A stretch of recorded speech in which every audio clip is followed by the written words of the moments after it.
чистовані русини! В ефірі передача «Недосказаної». З вами я, Олена Копенець-Барта і отець Димитрій. Добрий день! Добрий день, дай Боже, всім нашим братям і сестрам русинам і русинкам. Тема нинішньої передачі – актуальні вопроси русинов. У цьому році праздники Рождества і Хрещення Богоявлення пройшли під час локдауна. Як вони пройшли в Ужгороді?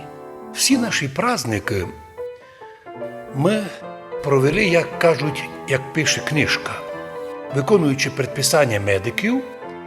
І все ж пройшло файно. Правда, в цьому році не було традиційного кресного хода.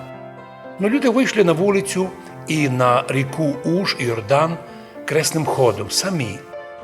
Відповідно, в дистанції указані, но без духовенства.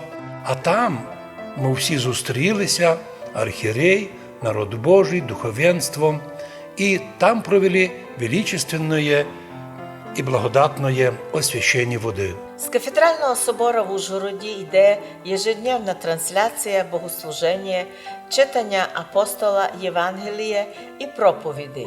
Як подержується в Ужгороді 1150-літня русинська традиція чтення і пення? Благодаря тому, що церковнослов'янський язик сформувався на матриці древньорусинського язика від святих Кирила і Мефодія з 863 года, то й це благо русинам. Бо коли ми русини сокотимо церковнослов'янський язик богослужебний, а тот, в свою очередь, сокотить до нинішнього дня русинський, то причому маємо обоюдне согласіє і підтримку, коли чтення в церкві сохраняється з русинськими акцентами, з чисто русинськими оригінальними церковними богослужебними напівами. І, кстати, проповідь по-нашому йде по-русинськи, хоч многі можуть говорити, на яку тему переходити уже по потребі ситуації.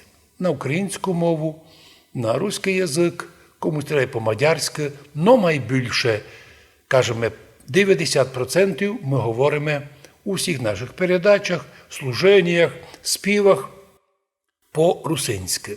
От чому ми сокотимо церковно-слав'янський язик. По нашим даним, після 91-го року творці української мови сознательно вписали сотні русинських слов в українські словники, аби казати, що, видите, то не русинські слова, то українські. Но їх раніше в словарях не було, але ж їх тепер записали. Но ми не сердимося, просто кажемо, на кого розрахована ця далеко не наукова ігра.